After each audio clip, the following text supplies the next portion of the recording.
Capítulo 9. 4 estados emocionales básicos. Cuando escribiera una primera versión de este texto, no estaba familiarizado con el pensamiento de los estoicos.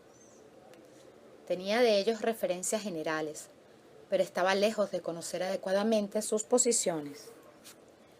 Fue grande mi sorpresa, por lo tanto, cuando me introduje en él y descubrí que el texto que había escrito tenía una marcada sensibilidad estoica. Desde entonces he considerado a este texto como mi propio texto estoico. A modo de introducción, notas sobre los estoicos. Aunque el programa metafísico iniciado por Platón y Aristóteles terminará alcanzando un incuestionable predominio histórico durante más de 2000 años, tal gravitación no fue tal durante la antigüedad. Por el contrario, aunque desde sus inicios ejerciera una fuerte influencia, la perspectiva metafísica que ellos propugnaban tuvo que convivir durante muchos años con otras posturas filosóficas que no siempre aceptaban sus postulados centrales y que, por el contrario, se nutrían de aquellos filósofos estigmatizados por los metafísicos. Entre estas posiciones divergentes, cabe mencionar a las corrientes helenísticas de los estoicos, los epicúreos, los cínicos y los escépticos, que proyectaran su influencia no solo en Grecia, sino también en Roma. Sobre el origen de los estoicos, prefiero citar las palabras de K.H.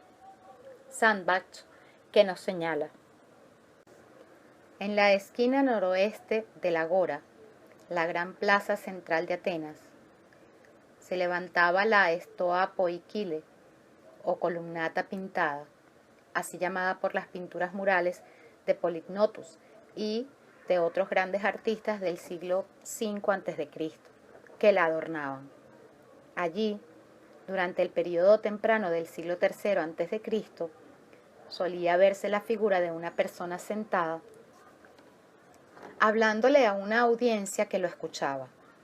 Su nombre era Zenón, y sus seguidores fueron posteriormente llamados hombres de la Estoa o simplemente estoicos. Zenón es el gran fundador de los estoicos. Había nacido en el año 333 a.C. en Chipre y se había trasladado a Atenas en el año 312 a.C., 10 años después de la muerte de Aristóteles. Los representantes de esta corriente filosófica extendieron su influencia a través de toda Grecia y posteriormente a través de todo el Imperio Romano. El emperador Adriano estuvo fuertemente influenciado por sus doctrinas y su sucesor, el emperador Marco Aurelio, fue un importante representante de esta escuela. Entre sus miembros más destacados cabe mencionar a Séneca, el filósofo hispano-romano, y a Epicteto, el filósofo esclavo de Hierápolis, Grecia, nacidos ambos durante el siglo I de nuestra era. Los estoicos se consideraban seguidores de las enseñanzas de Heráclito.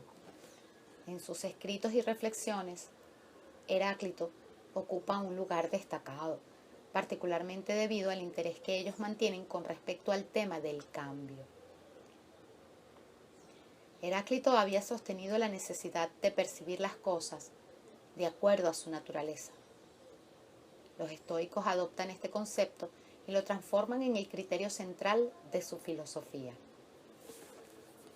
Tal criterio no solo es utilizado con respecto al conocimiento, sino que se transforma en pauta ética del bien vivir.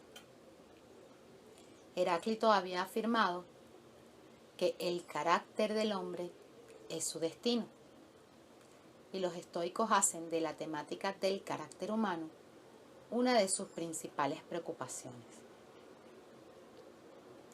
Los estoicos se consideraban también seguidores de Sócrates. Como tales, sin embargo, propondrán un camino muy diferente de aquel seguido por Platón y Aristóteles.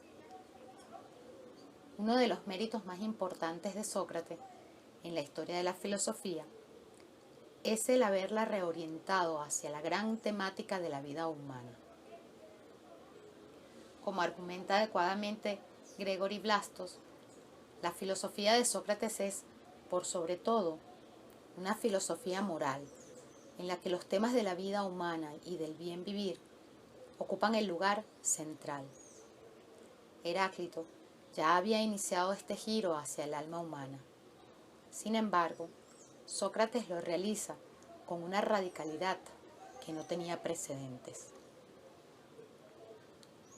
Los filósofos presocráticos se habían volcado por entero en un esfuerzo por comprender el universo, lo que los griegos llaman physis. De allí que Aristóteles los calificara posteriormente como físicos, y para diferenciarse de ellos, propusiera el término de metafísica, lo que está más allá de la física. Los sofistas, contemporáneos de Sócrates, y parte del movimiento del cual el mismo Sócrates se nutre y desde el cual arranca, se preocupaban del desarrollo de las virtudes ciudadanas, arete. Sócrates, en cambio, lleva la preocupación de la filosofía al tema de la vida y al de las virtudes que permiten a los seres humanos no solo ser efectivos ciudadanos, sino por sobre todo vivir bien. Este es el núcleo de la preocupación socrática. No es menos efectivo, sin embargo, que la forma como Sócrates conduce su indagación filosófica sobre la vida, vale decir, el tipo de preguntas que hace, el tipo de argumentación que sigue y el tipo de respuestas que acepta, sembrarán la semilla que posteriormente vendrá en manos de Platón en el nacimiento de la metafísica. Pero Sócrates, como nos lo demuestra convincentemente Blastos, no fue un metafísico, no fue un filósofo comprometido centralmente con la aprehensión del ser y su verdad, como lo serán Platón y Aristóteles. Su compromiso filosófico fundamental consistía en la indagación rigurosa del bien vivir. Es en esta línea que Sócrates será influencia importante para los estoicos. Estos últimos nunca abandonan su interés por el dominio de la ética, por la indagación del sentido de la vida y por discurrir las condiciones que permiten el bien vivir. Es efectivo que ellos también incursionan en otros dominios y que, en tal predicamento, hacen propuestas en el campo de la física y del conocimiento. También es cierto que algunos de ellos exhiben una importante influencia de las posturas metafísicas adoptadas por Platón y Aristóteles. Pero ello no los lleva nunca a abandonar el programa socrático dirigido a discernir las condiciones del bien vivir. El objetivo de los estoicos será muy similar al que posteriormente se planteará Nietzsche. No en vano, este se proclamará como el último de los estoicos. Lo que Nietzsche se propone es precisamente retomar el gran tema socrático de la vida humana, despojarlo del envoltorio metafísico en el que Sócrates lo había cubierto y que, según Nietzsche, lo conduce a su extravío y proveerle, en cambio, una base heraclitánea. No es extraño, por lo tanto, comprobar su gran afinidad con los estoicos. Ellos se habían propuesto un programa equivalente. La filosofía moral de Epicteto. Entre todos los estoicos, con quien siento una mayor afinidad es con Epicteto, el filósofo griego que nace como esclavo y que muere como hombre libre. Epicteto no tenía propiamente un sistema filosófico. Sus enseñanzas, recogidas por su discípulo Arriano, constituyen un conjunto de recomendaciones para el bien vivir. De los estoicos es el de los más alejados de los intereses lógicos o incluso metafísicos de alguno de sus antecesores.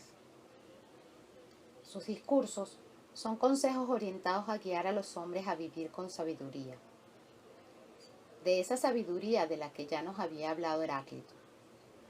De allí que Epicteto nos resulte uno de los estoicos más heraclitáneos. Heráclito nos había advertido que la mayoría de los hombres no piensan las cosas según como las encuentran, ni reconocen lo que resulta de su propia experiencia, sino que se atienen a sus propias opiniones. Epicteto va más lejos. Para él, las opiniones de los hombres definen no solo el mundo en el que habitan, sino que determinan su propia vida. De acuerdo a los juicios que los seres humanos emiten sobre lo que acontece, generan uno u otro tipo de vida y determinan la felicidad y paz que podrán encontrar en ella. Recordemos que Epicteto señalaba que no es lo que ha sucedido lo que molesta a un hombre, dado que ello puede no molestar a otro. Es su juicio sobre lo sucedido. Dentro de los juicios que los seres humanos hacemos, están aquellos que se refieren al cambio y que definen lo que es posible. Pocos juicios adquieren la importancia que tienen estos. Ya Heráclito había sostenido que aquel que no espera no encontrará lo inesperado, pues este es difícil de descubrir e imposible de alcanzar. Epicteto nuevamente nos ofrece una recomendación similar cuando nos señala que debemos medir tanto el tamaño de nuestra zancada y la extensión de nuestra esperanza, de acuerdo a lo que es posible. Lo que es posible define, por lo tanto, lo que podemos esperar y cuánto podremos alcanzar en la vida.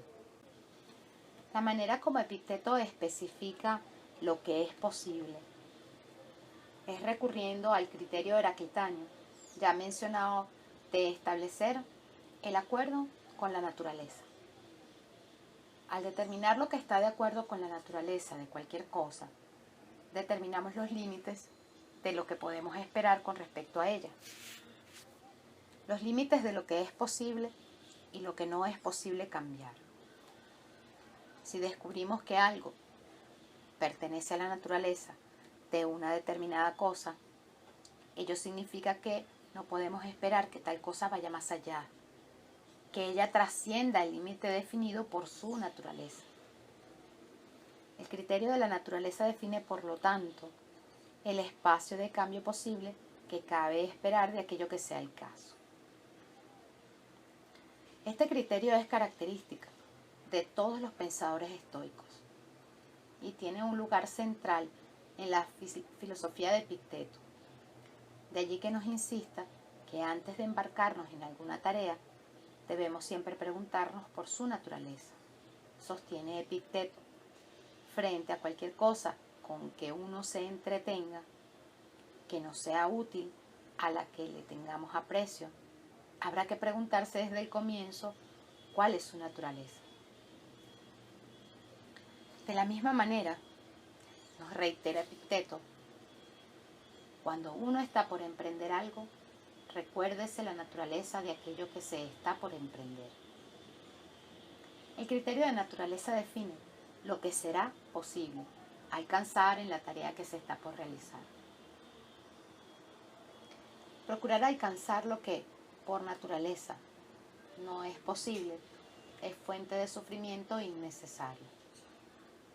Por lo tanto, puede evitarse mucho sufrimiento al preguntarnos por la naturaleza de lo que emprendemos y si examinamos, de acuerdo a este criterio, lo que esperamos de nuestras acciones y de las de otros, de las cosas, de las personas. Una vez que determinemos lo que corresponde de acuerdo a la naturaleza de las cosas, adecuamos a ello nuestra expectativa y nos protegemos de decepciones absolutamente innecesarias.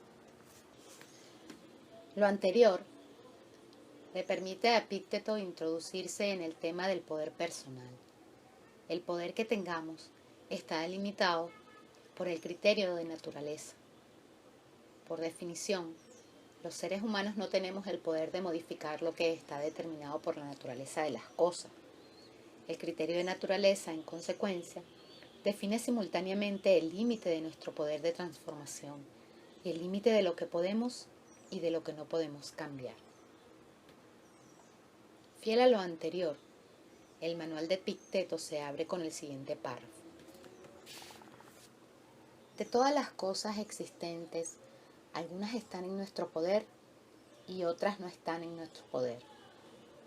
En nuestro poder están el pensamiento, el impulso, la voluntad de conseguir y la voluntad de evitar, y en una palabra, todo lo que corresponde a lo que podemos hacer. Cosas que no están en nuestro poder incluyen el cuerpo, la propiedad, la reputación, el cargo, y en una palabra, todo aquello que no corresponde a nuestro hacer. Las cosas en nuestro poder son por naturaleza libres, inestorbables, sin impedimentos. Las cosas que no están en nuestro poder son débiles, serviles, sujetas a estorbo, dependientes de otros. Para bien vivir, es necesario concentrarse en las cosas que están en nuestro poder y no perder tiempo en aquello para lo cual no tenemos poder. Insistentemente nos reitera Epicteto: ejercítate en aquello que está en tu poder. Una interpretación habitual del pensamiento de los estoicos les atribuye haber predicado la resignación, el promover una fácil aceptación de que el estado de cosas existente no puede cambiar. Ello implica una distorsión de su pensamiento. Como podemos apreciarlo en el caso de Epicteto, este nos insiste en saber discernir lo que puede de lo que no puede ser cambiado. Y una vez que ello ha sido determinado, en comprometernos plenamente con el cambio. Lo peor que nos puede pasar es quedar atrapados en una expectativa de cambio que contraviene la naturaleza de las cosas. El saber utilizar el criterio de la concordancia con la naturaleza, según Epicteto, se traduce en sabiduría de vida. El criterio de la concordancia con la naturaleza y los juicios. El pensamiento estoico ejerció una importante influencia en las primeras etapas del desarrollo del cristianismo. Fue fuente de inspiración importante para los esclavos cristianos que luchaban por sobrevivir y expandir su influencia durante los tiempos del Imperio Romano. Esta influencia fue recogida también por la teología cristiana y la reconocemos en el campo del derecho natural, donde subsiste el criterio de la concordancia con la naturaleza, aunque este es muchas veces presentado en clave aristotélica. Lo que el derecho natural sostiene es que el comportamiento humano debe regirse de acuerdo a ciertas pautas, pues ellas son concordantes con la naturaleza de lo que sea el caso. Ello evidentemente plantea un problema para el cual se han ofrecido distintos tipos de soluciones, distintas interpretaciones teológicas y de filosofía jurídica. El problema consiste en aceptar que los seres humanos pueden comportarse de una manera que contradice el derecho natural, de una manera, por lo tanto, que es incoherente con su naturaleza. Cabe preguntarse entonces, ¿cómo es posible sostener que existe una determinada forma de comportarse que es concordante con la naturaleza y simultáneamente reconocer que los seres humanos pueden comportarse de manera diferente?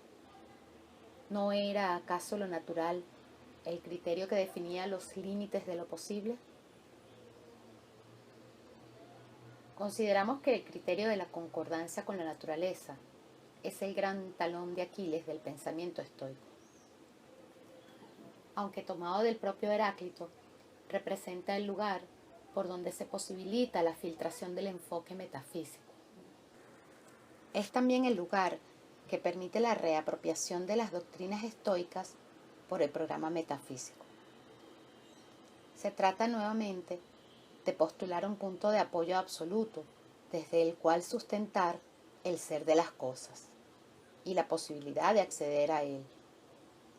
Como sucede con el propio enfoque metafísico, se trata de la introducción de un recurso de violencia en la convivencia social. El concepto de naturaleza tiene el peligro de llevarnos de vuelta al territorio metafísico del ser, de la verdad, de la realidad. Términos esgrimidos para negar en forma autoritaria la legitimidad de otros. ¿Cómo entonces recuperar la sabiduría contenida en el pensamiento estoico y particularmente en las enseñanzas de Epicteto, sin caer en la necesidad de postular el criterio de naturaleza? ¿Cabe acaso la posibilidad de reconstruir de manera diferente tal criterio, de forma de evitar el peligro metafísico? Nuestra respuesta es afirmativa. Lo que los estoicos definían como acuerdo con la naturaleza es, a nuestro juicio, la expresión de la capacidad de fundar dos juicios diferentes. Llamamos a estos los juicios de factidad y de posibilidad. La convergencia de estos dos juicios generan aquello a lo que los estoicos se referían cuando hablaban de naturaleza. Juicios de factidad y de posibilidad. A partir de nuestra capacidad de emitir juicios, nosotros, los seres humanos, podemos hacer una distinción fundamental entre dos áreas diferentes. Por una parte, está todo aquello que juzgamos que no puede ser cambiado. Actuemos como actuemos, hagamos lo que hagamos, las cosas van a seguir tal como están. Hemos acuñado una expresión para hablar de esto: los así llamados hechos de la vida. Le llamaremos el dominio de factidad. Por otra parte, están todas aquellas situaciones que conforman lo que consideramos que permite ser cambiado. Si actuamos en forma efectiva, todo lo que pertenezca a esta área podría ser diferente en el futuro. Este es un espacio que nos ofrece posibilidades de acción. Llamaremos a esta área el dominio de posibilidad. Postulamos que una competencia primordial en la vida es aquella que nos permite hacer esta distinción de una manera fundada, de modo que la separación entre facticidad y posibilidad sea sólida. La factidad ontológica. Cuando examinamos la factidad de la vida, podemos identificar al menos dos dominios que son dimensiones permanentes de la existencia humana. Cualesquiera sean las circunstancias históricas, los seres humanos no pueden cambiar estos dominios. Ellos comprenden lo que llamamos facticidades ontológicas. Por ontológicas simplemente queremos decir que tenemos el juicio de que ellas son constitutivas de la forma de ser humano. Sean cuales fueren las circunstancias, los seres humanos no tenemos la capacidad de cambiarlas. El primer dominio de factidad ontológica es la finitud de nuestro cuerpo. Los seres humanos, como factor constitutivo de nuestra propia condición, estamos limitados y nuestra finitud es una dimensión fundamental en nuestra modalidad de ser. Nuestras acciones, por ejemplo, estarán siempre restringidas por los límites de nuestra biología. Como nos insiste Marturana, los seres humanos solo podemos hacer lo que nos está biológicamente permitido. Y lo que el cuerpo nos permite cambia también a medida que envejecemos. Con el tiempo, muchas cosas que eventualmente fueron una posibilidad a una edad temprana desaparecen, dejan de ser posibles. Disponemos de lo que se ha llamado periodos críticos, dentro de los cuales existen determinadas posibilidades, y más allá de ellos, estas posibilidades se restringen o simplemente se clausuran. No podemos, por ejemplo, convertirnos en una estrella de ballet a los 50 años. Quizás esa posibilidad esté abierta a los 15 años, pero ella desaparece a los 50. Tampoco podemos aprender a hablar un idioma extranjero, sin acento, más allá de una cierta edad. Estas son facticidades ontológicas, propias de nuestra condición humana. En otro terreno, tampoco nos es posible eludir el término de nuestras vidas. La vida humana es finita y, por tanto, la muerte es inevitable. He allí otra facticidad ontológica. Un segundo dominio de facticidad ontológica apunta al hecho de que no nos es posible cambiar la ocurrencia de los hechos del pasado. Agatón, un griego que viviera en el siglo V a.C., citado por Aristóteles, señala: ni siquiera Dios puede cambiar el pasado. Ello no significa, por supuesto, que no podamos modificar la manera como interpretamos el pasado. Nuestra interpretación sobre lo que aconteciera puede cambiar múltiples veces, como lo evidencian tantos estudios históricos que modifican las interpretaciones que tenemos sobre nuestra historia. Pero lo que nadie puede modificar es el suceder de los hechos que ya han tenido lugar. El que algo aconteció es una facticidad y nada podemos hacer al respecto para modificarlo. Podemos reinterpretar el hecho, como podemos también hacernos cargo de sus consecuencias, pero no podemos eliminar su ocurrencia. La facticidad histórica.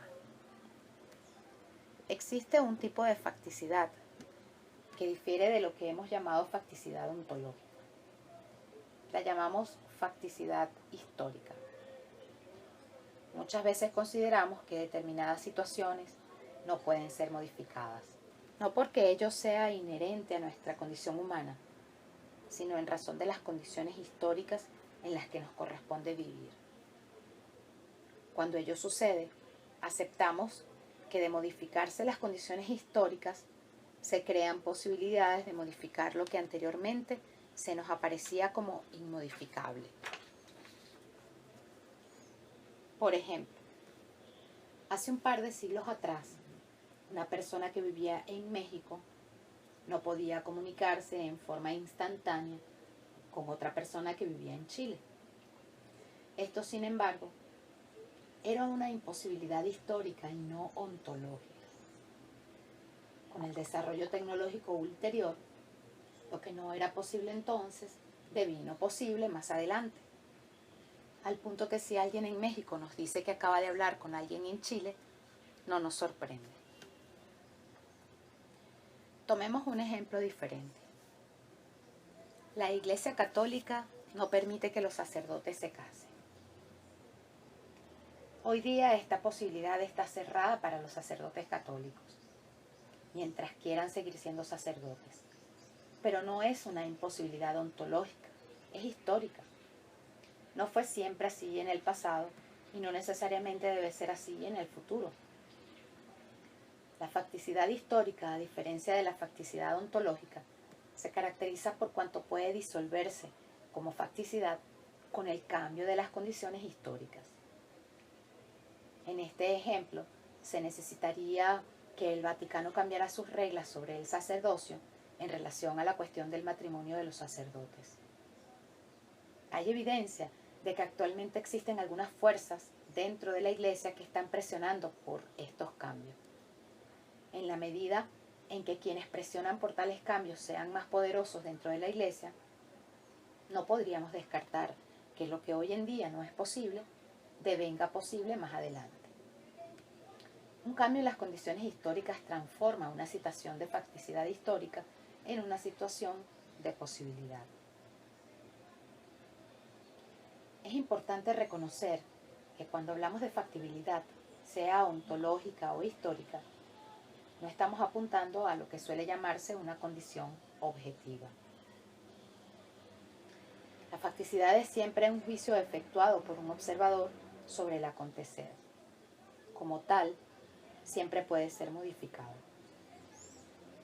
Este es un punto importante, pues la historia nos muestra que muchos juicios sustentados como juicios de facticidad ontológica, con el tiempo demostraron que apuntaba a facticidades históricas.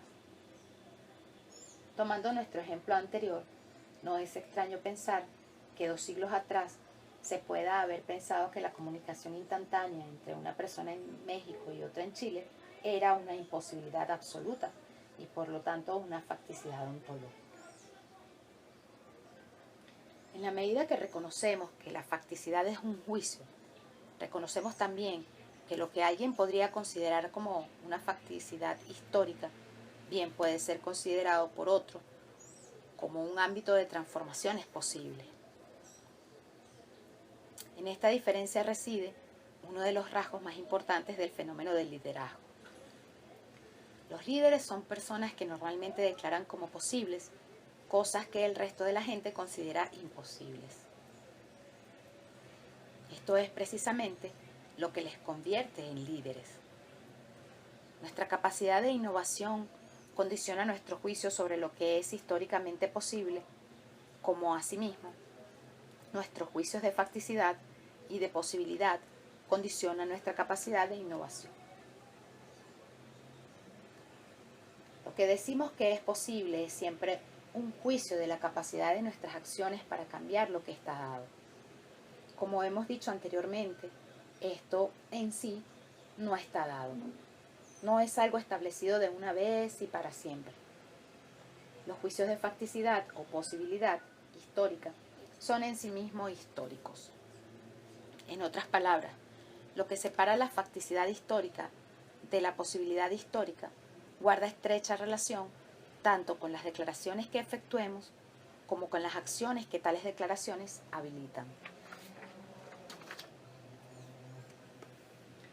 Cuando comprendemos que lo que es posible es un juicio, reconocemos que toda posibilidad la constituye el observador que emite tal juicio. Reconocemos también que las posibilidades nunca existen independientemente del observador que las define como tal.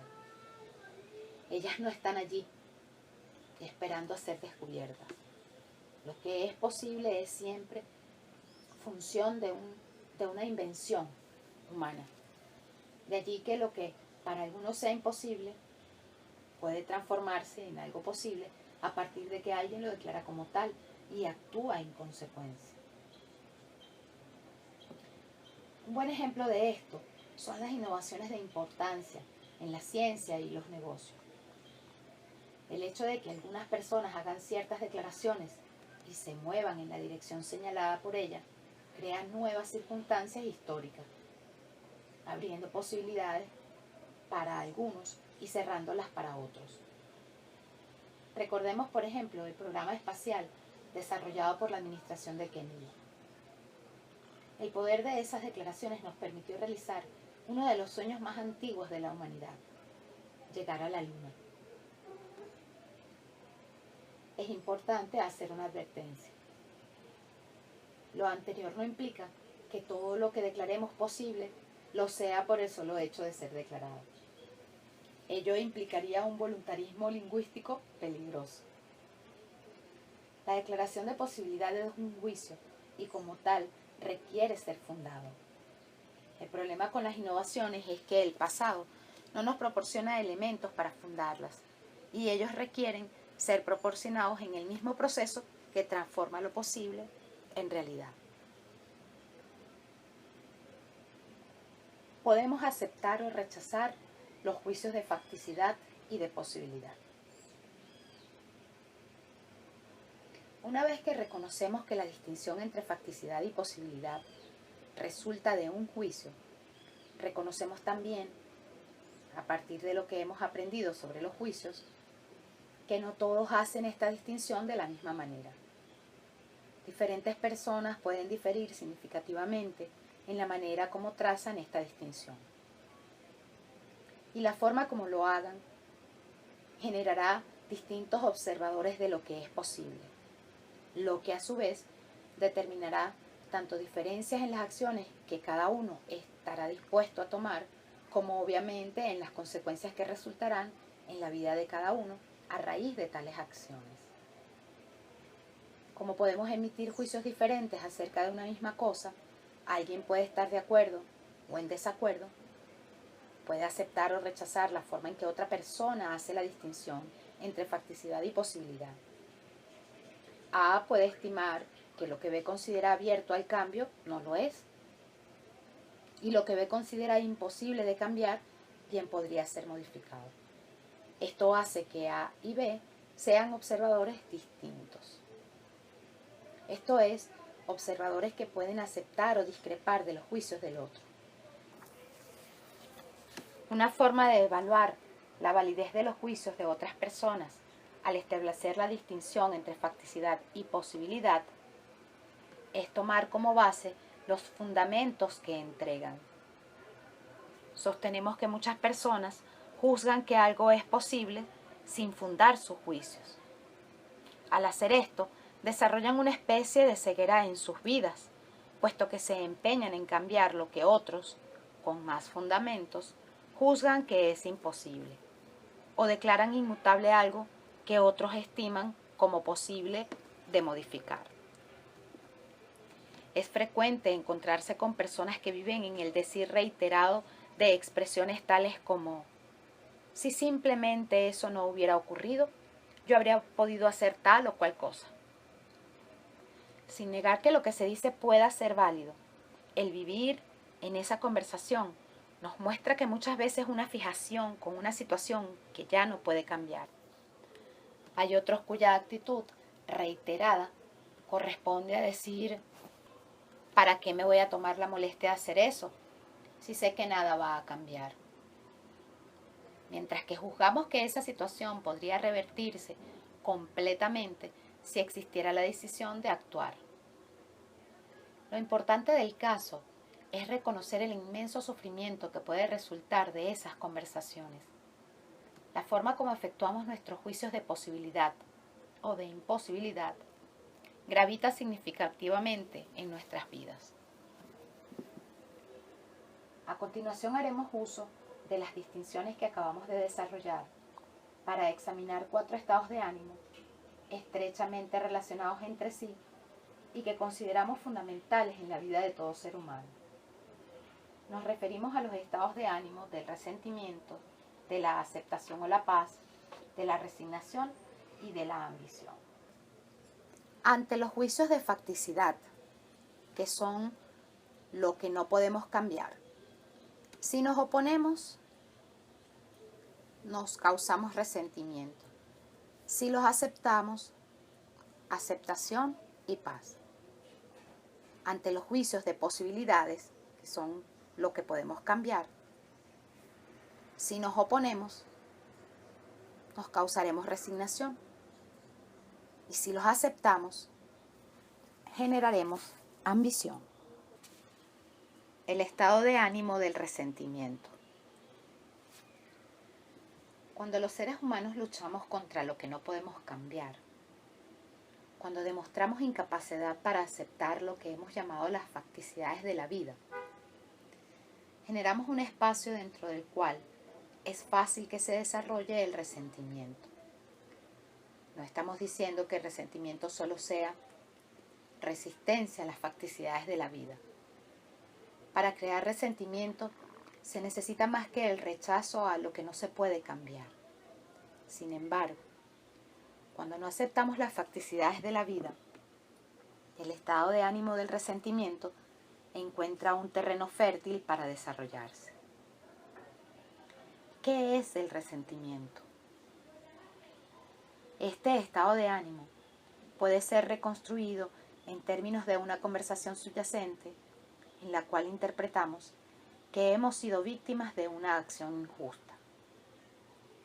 Una conversación que sostiene que teníamos el derecho moral a obtener algo que nos fue negado o que simplemente merecíamos algo mejor de lo que obtuvimos.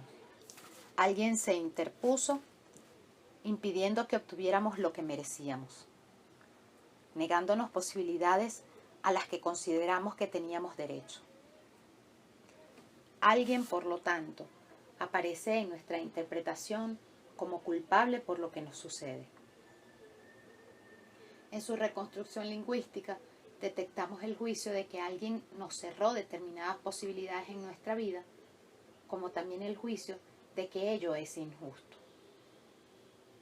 Este alguien podría ser una persona, un grupo de personas, toda una clase de individuos, por ejemplo, todos los hombres, todas las mujeres, los jefes, los inmigrantes, los hispánicos, los judíos, los negros, los gitanos, etc.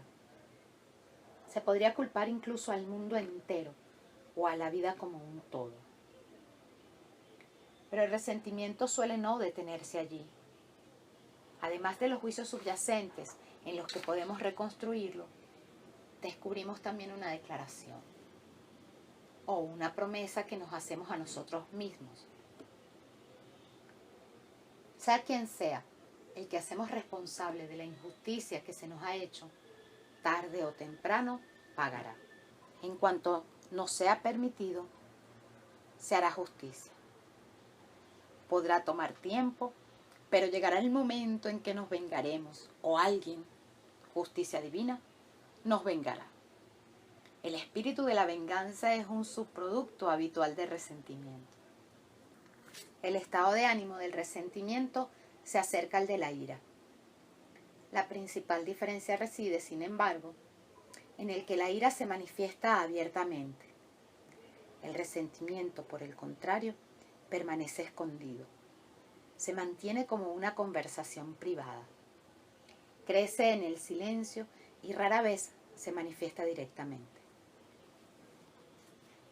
El resentimiento se nutre de dos fuentes: de las promesas y de las expectativas consideradas legítimas, que en ambos casos no son cumplidas. Ambas contribuyen a conferirnos el derecho de esperar un determinado comportamiento de los demás para con nosotros. Es a partir de este derecho que el resentimiento aparece como una invocación de justicia frente a la injusticia de lo sucedido.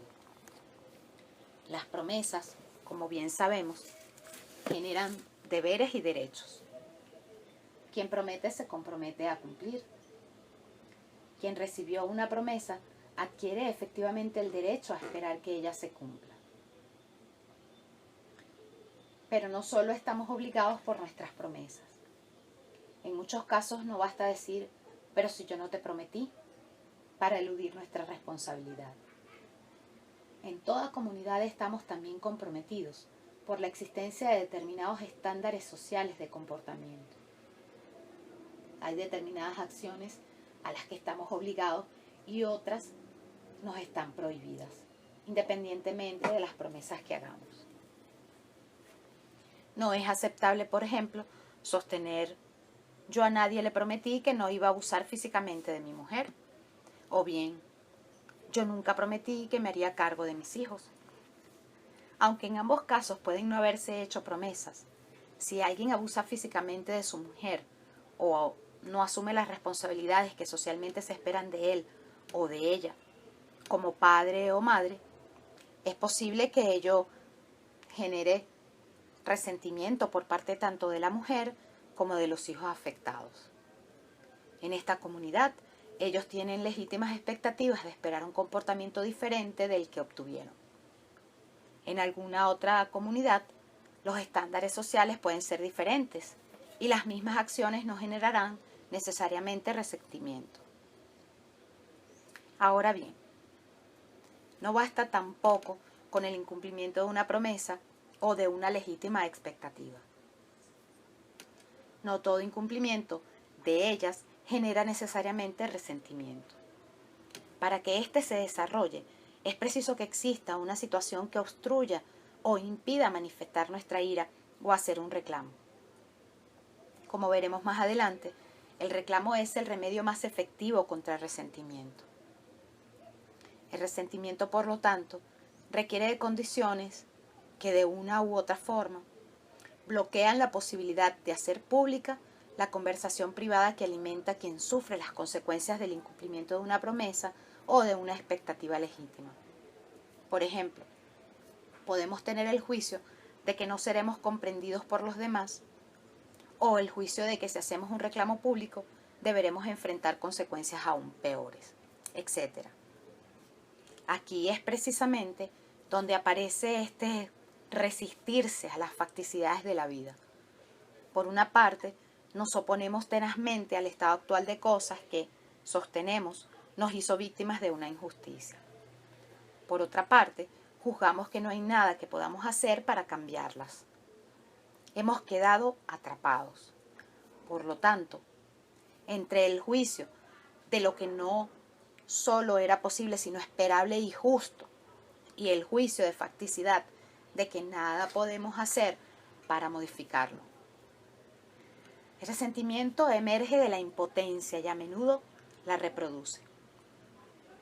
Una razón importante para no manifestar nuestra ira y dejar que se desarrolle el resentimiento es el considerar que nos encontramos en una posición precaria de poder. Guardamos resentimiento contra alguien que nos humilla, abusando de su posición de poder. Mientras, hacemos el juicio de que si reclamáramos, seríamos objeto de abusos aún peores. Si reclamáramos, tendríamos que pagar las consecuencias. Nos sentimos a merced del poder de otro. El resentimiento florece con facilidad en situaciones de distribución desigualdad del poder. No es sorprendente, por lo tanto, que el resentimiento aparezca frecuentemente después de una derrota militar, cuando las fuerzas victoriosas imponen a los vencidos condiciones que éstos consideran extremadamente humillantes, o que sobrepasen en gran medida lo que se piensa que es justo. Además, donde reina el temor, existe espacio para el resentimiento. Cuando la coordinación de acciones está basada en el temor, el resentimiento puede desarrollarse con extrema facilidad. El nexo entre distribución del poder y resentimiento es crítico, ya que la distribución desigual del poder constituye casi un axioma de toda forma de vida en sociedad. Es prácticamente imposible imaginar un orden social en el cual el poder esté igualmente distribuido. Los factores detrás de la distribución del poder pueden cambiar. A veces pueden estar basados en la fuerza física. Otras veces pueden provenir de diferencias en recursos financieros, en competencias, en apoyo político, etc. Hay distribución desigual de poder entre padres e hijos, entre profesores y alumnos. También la hay en las relaciones con otras personas y grupos de pares, y definitivamente en las organizaciones. En ellas el poder está, prácticamente por definición, distribuido de forma desigual. Solamente una sólida disciplina y una fuerte socialización de las metas más elevadas de una organización permiten a los subordinados aceptar prácticas basadas en una estructura altamente jerárquica con una sesgada distribución del poder. Las organizaciones militares son un buen ejemplo de lo que se necesita para generar condiciones especiales de obediencia y lograr que la gente acepte normas de conducta, como las descritas por Lord Tennyson cuando escribió La carga de la brigada ligera. There is not to make reply, there's not to reason why, there's but to do and die. No está en ellos responder, no está en ellos preguntarse por qué. Solo les corresponde hacer y morir. El estado de ánimo de resentimiento es extremadamente corrosivo para la convivencia social, de modo que a menudo actúa en favor de las partes involucradas para encontrar fórmulas que lo hagan desaparecer. La persona en resentimiento se ve afectada por un sufrimiento penetrante y muchas veces casi permanente, que se manifiesta en múltiples dominios de la vida. No hay alegría, no hay felicidad verdadera para las personas que viven en resentimiento. Aún más importante es el hecho de que el resentimiento obstruye o restringe severamente nuestras posibilidades de acción. En la medida en que estamos absorbidos por una conversación que se niega a aceptar la pérdida que hemos sufrido y alimenta nuestro juicio de injusticia y nuestra acusación de culpabilidad, el pasado reina sobre el presente y estrecha el espacio del futuro. Cuando pensamos en el futuro, este aparece impregnado por los juicios que caracterizan al resentimiento. Normalmente vivimos en el juicio de que seguiremos siendo tratadas injustamente de ahora en adelante. Nuestras posibilidades futuras se convierten en posibilidades para incubar más resentimiento. Quienes son objetos del resentimiento de otros, por otra parte, se encuentran rodeados de arenas movedizas y de un entorno hostil aun cuando no lo perciban. Sus intentos de coordinar acciones se ven permanentemente desbaratados. Enfrentan la promesa no formulada de que en algún momento, en alguna parte, en alguna forma, van a pagar por aquello de lo que se les acusa silenciosamente. Es solo cuestión de encontrar la ocasión propicia. En todo espacio social donde predomina el resentimiento, la productividad y la calidad de la convivencia se ve afectada. Sostenemos que se puede reconstruir cada estado de ánimo por medio de su correspondiente estructura lingüística subyacente. Por lo tanto, ¿cuál es la estructura lingüística en la cual se puede reconstruir el estado de ánimo de resentimiento? Basándonos en el análisis desarrollado anteriormente, proponemos la siguiente estructura lingüística para el estado de ánimo de resentimiento. Afirmo que sucedió o no sucedió X. Juzgo que de ello implica el incumplimiento de una promesa o de una legítima expectativa. Juzgo que X me causó daño y restringió mis posibilidades actuales. Juzgo que esto no es justo. Declaro que A es responsable de esto. A puede ser una persona, un grupo de personas, una institución, etc. Juzgo que no puedo hacer nada ahora para que A repare el daño que me ocasionó. Declaro que esto no es correcto. No debiera ser o debiera ser diferente. Y por último declaro que en algún momento, en algún lugar, en alguna forma, A va a pagar por esto. También se pueden aceptar algunas variaciones de esta estructura. Lo que es interesante de esta, sin embargo, es que podemos observar claramente la tensión entre el juicio no puedo hacer nada ahora y la declaración las cosas debieran ser diferentes. Para que haya resentimiento es necesario que estos dos elementos estén presentes. Implica una tensión entre un juicio de facticidad y un juicio simultáneo de posibilidad. Como vemos a continuación, esta estructura lingüística nos guiará para diseñar caminos que nos permitan alejarnos del resentimiento. Nietzsche ha sido el gran filósofo del tema del resentimiento. Según él, el resentimiento envenena la vida y corroe la convivencia con otros. Pero sobre todo, se trata de una emoción que se encadena al ser humano, que le arrebata su libertad. El resentimiento, nos dice Nietzsche, nos constituye en esclavos. La esclavitud no es solo, ni siquiera primordialmente, un asunto político o legal. Es por sobre todo una condición del alma humana. Quien es jurídicamente un esclavo puede ser a la vez un alma libre, como nos lo demuestra Epícteto. Pero quien es jurídicamente libre y vive en el resentimiento, pierde su libertad y transforma a aquel contra quien se resiente en el amo de su existencia. El resentimiento nos hace vivir en función de la persona o las personas con quien estamos resentidos. Aquello que juzgamos como una injusticia se transforma en guía y obsesión en nuestra vida.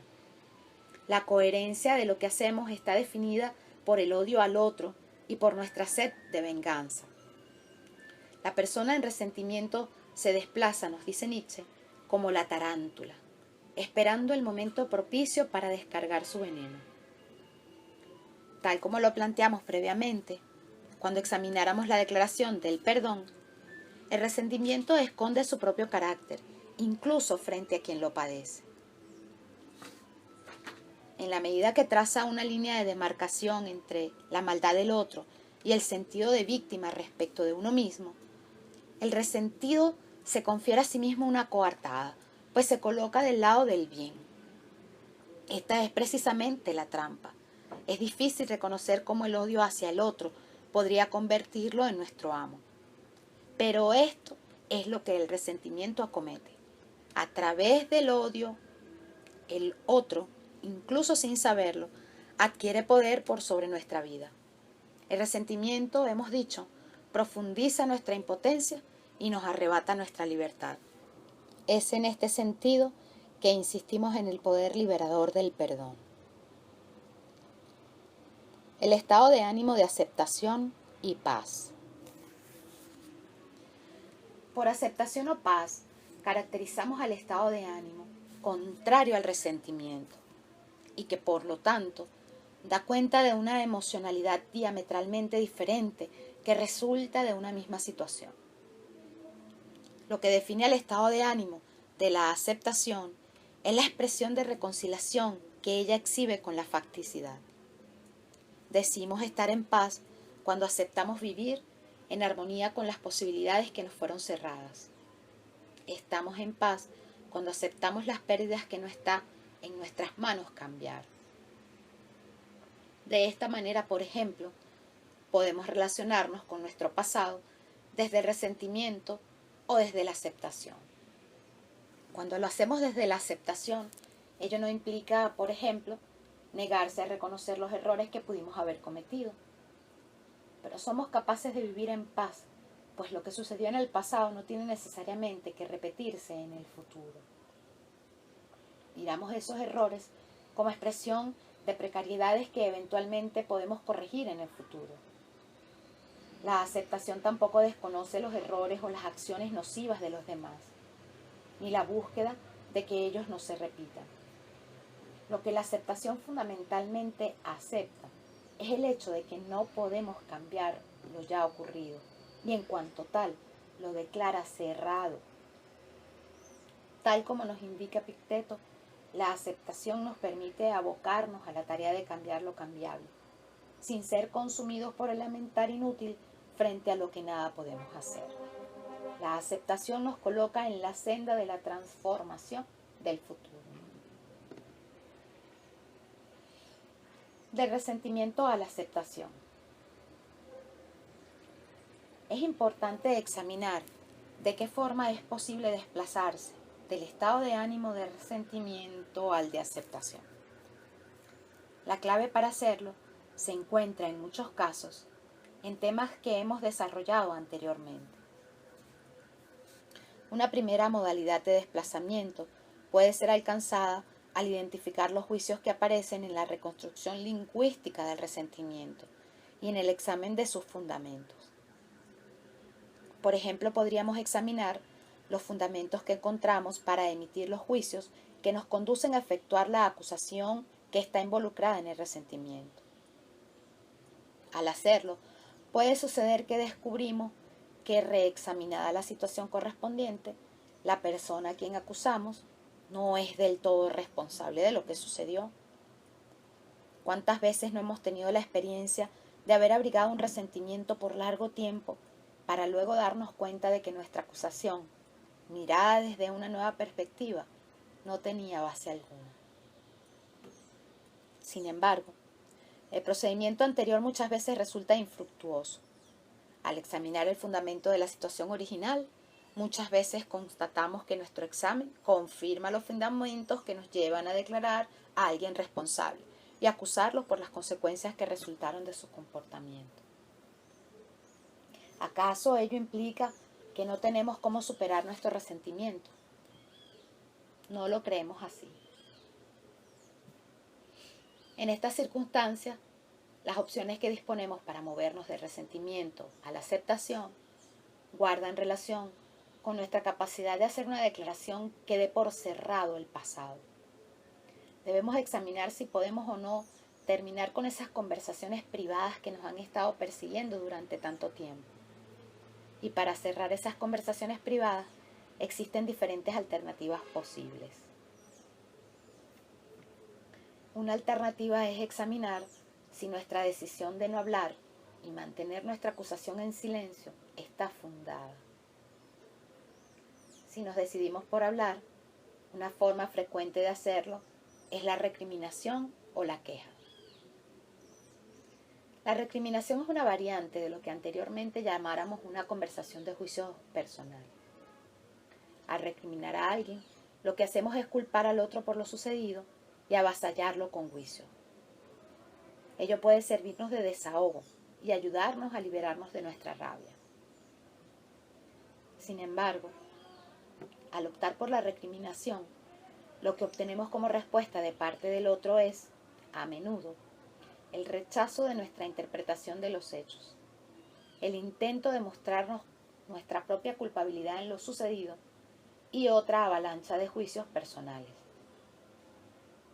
Una conversación basada en la recriminación mutua tiende a caldearse aceleradamente y frecuentemente no genera acción reparadora alguna. En el trayecto, la relación entre las dos personas suele terminar deteriorada. Existe otra forma de hacernos cargo de nuestro resentimiento al hablar. A diferencia de la recriminación, que es una variante de la conversación de juicios personales, esta alternativa es una variante de la conversación para la coordinación de acciones. Nos referimos al reclamo. El reclamo procura tomar las acciones que son conducentes a eliminar la causa del resentimiento. El hacer esto posee el poder de disolverlo. El reclamo es un juego de lenguaje particular, conformado por varios actos lingüísticos. En él se combinan al menos declaraciones, afirmaciones y peticiones. De ser exitoso, suele terminar en promesas de acciones que se hacen cargo del daño producido. Examinemos la estructura canónica del reclamo. Declaración. Tengo que hacerte un reclamo. Afirmación. Tú me prometiste que ibas a hacer X en tiempo Y. Afirmación. No cumpliste lo prometido. Declaración. Como consecuencia de tu falta de cumplimiento, me he visto perjudicado. Bueno, pueden proveerse afirmaciones que funden el juicio anterior. Declaración. Te hago responsable de estos perjuicios. Petición. Como forma de asumir tu responsabilidad por los perjuicios que me has producido, te pido A, B y o C. Respuesta. Declaración. Si la respuesta es positiva, gracias. Examinemos cada uno de estos pasos. La primera declaración crea el contexto para la conversación del reclamo. Le advierte al oyente el carácter de la conversación que se inicia y normalmente contribuye a establecer el estado de ánimo adecuado para tenerla. Los dos pasos siguientes también aportan elementos contextuales, pero esta vez con el propósito de justificar el reclamo, de conferirle legitimidad. Cabe la posibilidad de que el oyente responda frente a nuestra primera afirmación diciendo, discúlpame, pero yo no te hice esa promesa. Lo que yo te dije fue, o que dijera, lo que te prometí no fue lo que tú dices, sino, o bien, la fecha de cumplimiento no es la que tú sostienes, sino. En estos casos, posiblemente descubriremos que hubo un malentendido y quizás concluiremos que tenemos que mejorar la forma como pactamos promesas con esta persona en el futuro. Pero es muy probable que estas respuestas disuelvan la necesidad del reclamo y con ello la fuente de nuestro resentimiento. Lo mismo puede suceder con la afirmación que constituye el tercer paso. Nuestro oyente bien podría decirnos, espera un segundo. El informe a que te refieres se lo entregué a tu secretaria antes del plazo que habíamos acordado. Yo he cumplido con lo que te prometí. Lo que cabe reconocer aquí es que nuestra presunción de que la promesa efectuada no fue cumplida puede ser falsa y que el oyente puede demostrarnos que él o ella cumplió con lo prometido. Nuevamente, si ello sucediera, el reclamo pierde sentido y nuestro resentimiento se disuelve. De hecho, muchas veces nos resentimos porque hacemos presunciones que posteriormente resultan no ser verdaderas. Hablando de aquello que nos resiente, abrimos la posibilidad de constatar si nuestras presunciones eran verdaderas o falsas. Si nuestro oyente está de acuerdo con nuestras afirmaciones anteriores, podemos entrar con plena legitimidad al núcleo del reclamo. Podemos, por lo tanto, declarar el perjuicio que hemos sufrido, declarar la responsabilidad de quien no cumplió y proceder a pedir alguna reparación por lo sucedido. Si aquello que nosotros estimamos una reparación adecuada es aceptado por el oyente, el motivo del reclamo se disuelve y con él se disolverá también nuestro resentimiento. Cuando esto sucede, la conversación del reclamo termina con una declaración de cierre. Ello es lo que representa el paso final de gracias. Si nuestro oyente no aceptara lo que pedimos, pueden pasar varias cosas. Podemos, por ejemplo, entrar en una negociación sobre los términos de la reparación, en la que el oyente puede hacernos contraofertas, hasta alcanzar un acuerdo.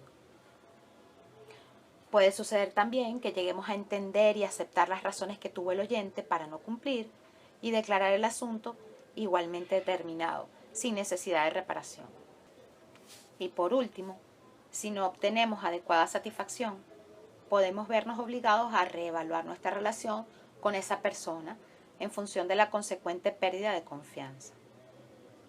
Pero en todos estos casos, hemos logrado avanzar hacia el cierre de esa conversación privada de la que se nutría nuestro resentimiento. Lo importante del caso es poder comparar las consecuencias que resultan, en caso de resentimiento, de mantener nuestra acusación en silencio, de entrar en una conversación de mutua recriminación o de efectuar un reclamo. Uno de los resultados de este último es el que las partes involucradas abren la posibilidad de salir de él cuando se logra un acuerdo, recuperando la dignidad que con anterioridad se consideraba afectada. Lo que es importante de observar aquí es que el reclamo se formula con el objeto de dar por cerrada una conversación abierta que viene del pasado. Muchas personas no saben cómo llevar a cabo la acción de reclamar de modo de completar efectivamente el pasado. Algunas creen que con recriminar al otro hacen todo lo que deben realizar y pasan de una recriminación a otra. Hay circunstancias, sin embargo, donde el daño realizado se nos presenta como irreparable, o que existiendo la posibilidad de obtener alguna reparación, esta no logra compensar la pérdida incurrida como consecuencia de la acción o inacción del otro. Cuando ello sucede, tenemos otra alternativa para terminar con el sufrimiento. Se trata de la declaración del perdón. Los seres humanos cometemos errores. Tampoco medimos todas las consecuencias de nuestros actos. Las razones que nos damos para actuar de una u otra forma están sujetas a la precariedad de todas nuestras interpretaciones. La aceptación de esta facticidad da lugar a lo que en inglés se entiende por compasión. La compasión en el idioma inglés, a diferencia de lo que sucede en español, donde se la asocia con la lástima, es la aceptación plena del otro, con sus limitaciones, cegueras e incompetencias. Desde la emocionalidad de la compasión se expande el espacio para perdonar. Hay quienes están dispuestos a perdonar, pero con una condición: que el responsable de la acción que resentimos declare su arrepentimiento. Ello implica que se haga merecedor de nuestro perdón, pidiéndolo. Si no hay arrepentimiento, se argumenta, no hay razón de perdonar. El perdón se paga al menos y particularmente cuando no hay posibilidad de reparar el daño con el arrepentimiento. Esta manera de condicionar el perdón, siendo muchas veces válida, no puede erigirse como principio incuestionable.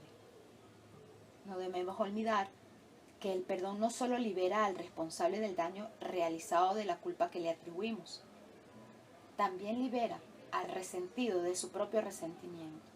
y de las consecuencias que éste tiene en su existencia. Insistimos, el principal beneficiado del perdón no es el perdonado, sino quien perdona. El perdonar no es un acto que libere de responsabilidad a quien realizó una determinada acción que consideramos que nos perjudicó injustamente. Por el contrario, el perdón es el acto que nos libera del resentimiento, cuando precisamente tenemos fundamento para culpar a alguien por su comportamiento. Solo entonces el perdón surge como una alternativa. Con el perdón, declaramos que no permitiremos que nuestro resentimiento y, por lo tanto, nuestra interpretación sobre el daño que esa persona puede habernos infligido en el pasado, interfiera en nuestras posibilidades de convivir y seguir coordinando acciones en el futuro. Muchas veces esta es una consideración importante, particularmente cuando estamos obligados a compartir el mismo espacio social y a convivir juntos. Como dijéramos anteriormente, cuando perdonamos no nos estamos comprometiendo a olvidar. No podemos comprometernos a olvidar. Esto escapa a nuestras posibilidades. Cuando perdonamos, solamente nos estamos comprometiendo a cerrar una determinada conversación acerca del pasado y a no usarla en contra de una determinada persona en el futuro.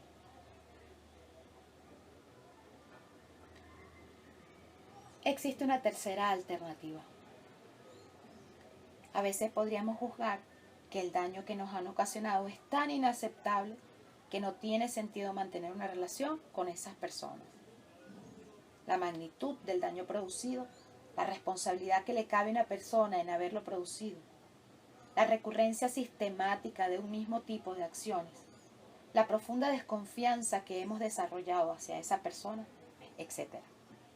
Nos puede hacer concluir que ni el reclamo ni el perdón serán suficientes para restablecer nuestra relación con ella.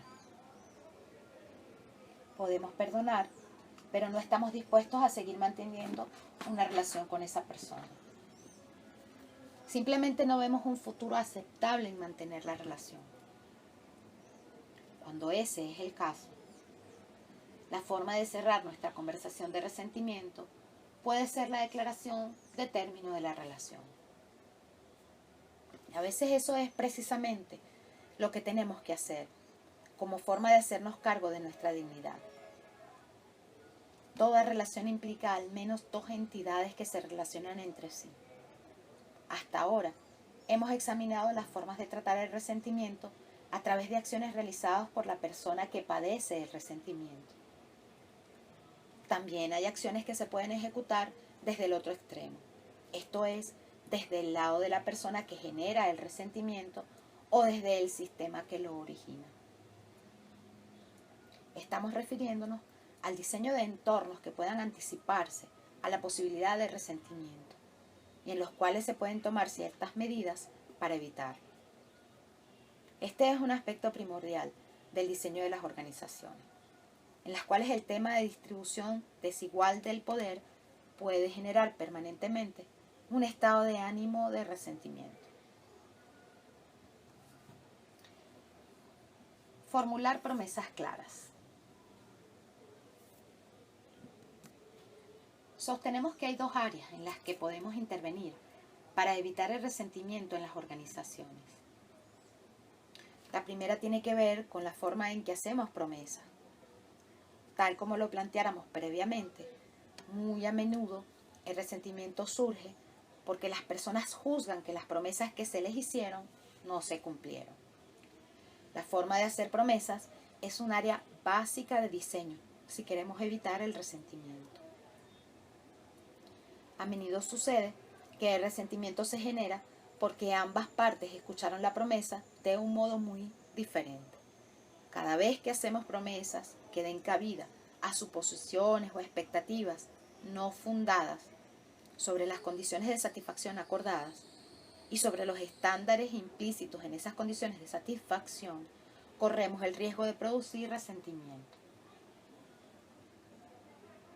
A menudo el resentimiento se suscita también por las expectativas desiguales que tienen en las personas o porque el cumplimiento de compromisos es evaluado con distintos estándares.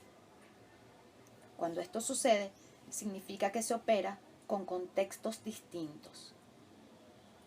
Para evitar lo anterior es importante, por lo tanto, explicitar los contextos en los cuales operamos y no asumir que todos tenemos las mismas expectativas o los mismos estándares.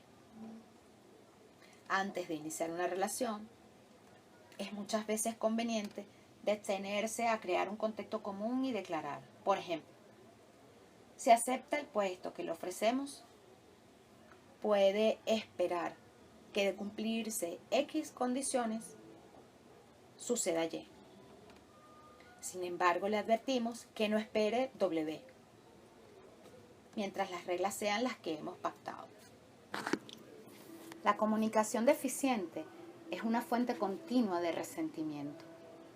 Si la gente se preocupara desde el comienzo mismo de hacer promesas claras, muchas causas de resentimiento desaparecerían. Para que esto sea posible, es importante verificar que todos los involucrados escuchen las promesas de la misma forma y dejar muy en claro los compromisos que cada parte adquiere para cumplir sus promesas. La ambigüedad al formular promesas siempre es una fuente potencial de resentimiento. Sin embargo, por más atención que pongamos al formular promesas, nunca podremos estar absolutamente seguros de la forma en que fueron escuchadas. A estas alturas, ya sabemos que no existe un escuchar perfecto. Más allá de todo lo que podamos hacer para verificar cómo cada uno entendió lo que se dijo, siempre escucharemos desde nuestra propia estructura y antecedentes históricos. No lo podemos evitar. Por lo tanto, un cierto grado de ambigüedad es parte de la facticidad de la comunicación humana. Comprometerse a compartir algunas conversaciones privadas y permitir hacer reclamos. Esto nos lleva a la segunda área en la cual podemos intervenir para reducir el riesgo de resentimiento y manejar la descoordinación potencial de acción que éste implica. Otra forma de abordar el resentimiento es no permitiendo que crezca cuando aparece. ¿Cómo podemos hacer esto? Podemos hacerlo acordando mutuamente, como un compromiso básico de nuestra relación, compartir toda conversación privada acerca de cada uno de nosotros que juzguemos puede interferir en la forma en que coordinamos nuestras acciones conjuntas. Ello implica mantener abierto un espacio para el reclamo. Este compromiso nos permite identificar el resentimiento en su fuente y abordarlo tan pronto como éste aparezca. Por supuesto, para que esto sea posible, es indispensable que cada una de las partes no se sienta amenazada cuando comparta una conversación privada. Se debe eliminar el temor de compartir estas conversaciones. Esto significa que aquellos que hablen sobre sus conversaciones privadas o reclamen no sufrirán consecuencias negativas. No estamos diciendo que las personas deban hacer pública cualquier conversación privada que puedan tener. Como seres autónomos que somos, tenemos el privilegio de la privacidad, y este privilegio debe ser plenamente respetado. Las conversaciones que nos comprometemos a contar son aquellas que, a nuestro juicio, tienen el poder de interferir con nuestra coordinación de acciones dentro de la organización. El estado de ánimo de la resignación. Tal como lo hemos reiterado, lo que nos ocurriera en el pasado no puede ser cambiado. Ello ya está determinado y al presente solo le cabe reconocerlo como tal. Esto es una facticidad ontológica. El futuro, sin embargo, se caracteriza por ofrecernos un espacio de indeterminación, un espacio sujeto a nuestra capacidad de acción. El futuro puede ser diferente del presente y puede ser diferente tanto en razón de las acciones de otros como también en razón de nuestras propias acciones. Observamos que alguien está en el estado de ánimo de la resignación cuando tal persona se comporta en un determinado dominio como si algo no pudiera cambiar, mientras que nosotros consideramos lo contrario. Reconocemos el estado de ánimo de resignación cuando podemos producir una conversación subyacente que cuestionaría la opinión de que algo no puede ser cambiado. Esto es, cuando juzgamos que lo que alguien estima como inmutable puede cambiar. Lo que caracteriza a una persona en el estado de ánimo de la resignación es el hecho de que ella, a diferencia de otras, no ve el futuro como un espacio de intervención que le permite, a partir de las acciones que ella misma emprenda, transformar el presente. Sin embargo, generalmente la persona resignada no observa su estado de ánimo de resignación como tal. Para esa persona, la resignación aparece como realismo fundado. No olvidemos que las personas no solamente tienen estados de ánimo, también tienen la tendencia a justificarlos. A menudo admitimos que estamos resignados en algún dominio de nuestras vidas. Podemos observar nuestra propia resignación. Cuando esto sucede, de nuevo surge una tensión entre juicios de posibilidad y juicios de facticidad. Por una parte, reconocemos que las cosas podrían ser diferentes, pero por otra, estamos poseídos por el juicio de que las cosas no van a cambiar, hagamos lo que hagamos. Esto a menudo conduce a admitir que teóricamente las cosas podrían cambiar. Al mismo tiempo, no nos queda claro cómo ejecutar el cambio. A un nivel muy concreto, no sabemos qué hacer y por lo tanto no hacemos nada. Esta es una manifestación muy común y generalizada de resignación. El estado de ánimo de la ambición. Al estado de ánimo de la resignación se contrapone el de la ambición. Este último se caracteriza por hacer lo contrario de lo que hacía el primero. Mientras la resignación se define por la clausura de posibilidades futuras, la ambición destaca por identificar amplios espacios de intervención que conllevan el germen del cambio. A través de su reconstrucción lingüística, a la ambición le corresponde un juicio que habla sobre la manera como una persona se para frente al futuro. Como tal, la ambición permite ser reconstruida como una mirada diferente al futuro, una mirada en la que éste es visto como un vasto espacio de posibilidades de acción y donde las acciones poseen una gran capacidad generativa y por tanto de construcción de nuevas realidades. Una persona ambiciosa entiende que el presente construye el futuro y al hacerlo trasciende lo que hoy existe. Como disposición, ella se identifica con lo que Nietzsche llama voluntad de poder. Cabe advertir, sin embargo, que el término ambición tiene connotaciones muy diferentes según los discursos históricos que predominen en las distintas comunidades. En el mundo anglosajón es un atributo positivo. En cambio, en aquellas comunidades donde, por ejemplo, el discurso histórico predominante es el catolicismo, la ambición tiene una fuerte carga peyorativa. Ser ambicioso es visto normalmente como despreciable. Lo que es importante observar es que se trata de diferencias que remiten a los discursos históricos predominantes. Desde nuestra perspectiva, podemos reconstruir lingüísticamente el estado de ánimo de la ambición por referencia al juicio que hacemos de una persona en el sentido de que ve posibilidades de acción donde otros normalmente no las ven y se compromete en la ejecución de tales acciones. De la resignación a la ambición. Cuando identificamos un área en la cual sospechamos que detrás de nuestro realismo podría esconderse un estado de ánimo de resignación, también se pueden efectuar ciertas acciones. Ahora entendemos que se puede reconstruir la resignación como una estructura lingüística subyacente en la cual declaramos que no se puede hacer nada aquí o haga lo que haga, nada va a cambiar, en circunstancias que otros pueden refutar nuestro juicio. Nuevamente, una forma de lidiar con este estado de ánimo de resignación será el examinar los fundamentos de estos juicios.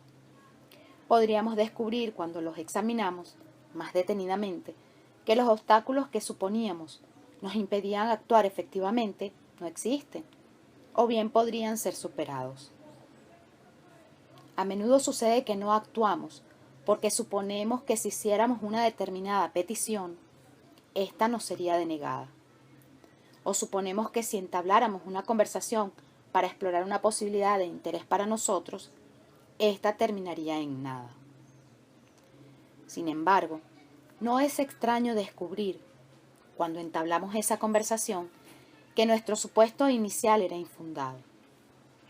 A veces también descubrimos que nuestros supuestos están basados en el hecho de que somos incompetentes para hacer peticiones o para desarrollar esas conversaciones, de modo tal que el interlocutor pueda observar las posibilidades implícitas.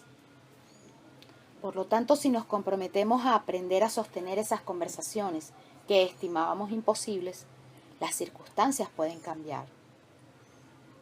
A veces podemos declarar todo un dominio de acción como inmutable, no porque los juicios que nos hemos hecho sobre los obstáculos para la acción los haga insalvables, sino simplemente porque no visualizamos acciones eficaces que se puedan llevar a cabo para producir un cambio. En estas circunstancias, lo que falta no es el examen de los fundamentos de nuestros juicios, sino más bien que se requiere entablar conversaciones para posibles acciones. Para hacer esto, quizás querríamos hablar con otras personas, leer sobre el tema y seguir esos repertorios de acciones que nos permitan entrar en un estado de ánimo conducente a las especulaciones fértiles. Cuando nos encontramos desgarrados entre juicios de posibilidad y facticidad conflictivos, como describimos anteriormente, también podremos encontrar espacio para realizar acciones que nos alejen de la resignación. Cuando admitimos que teóricamente las cosas podrían cambiar, pero no sabemos qué hacer al respecto, podemos siempre recurrir a las acciones reflexivas. Si no sabemos qué hacer a continuación, todavía podríamos ejecutar las acciones que nos conducirían a las acciones que deberíamos realizar para llegar a donde queremos ir. ¿Qué acción podemos emprender cuando no sabemos qué acciones realizar? Podemos aprender. Podemos ejecutar la acción de ampliar nuestra capacidad de acción. El aprendizaje es una de las más importantes formas de alejar a las personas de la resignación. El aprendizaje hace que parezca alcanzable lo que pudo parecer imposible. A través del aprendizaje, transformamos nuestros juicios de facticidad en juicios de posibilidad.